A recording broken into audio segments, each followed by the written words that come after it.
In today's video, I'll show you how to use Spotify social listening with Jam. First, open Spotify. Once you're on the home page, start playing any song or playlist. Next, tap the Now Playing screen to open the music player. Then tap the three dots in the top right corner. Select Start a Jam. Keep in mind that this feature requires a Spotify Premium subscription.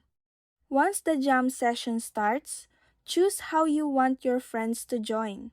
For in-person listening, turn on Bluetooth and have your friends tap their phones against yours if they are within 1 meter, or have them scan the QR code displayed on your screen.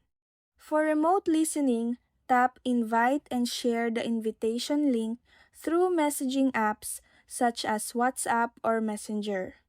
Once your friends join the session, everyone can listen together, add songs to the queue, and participate in controlling the music.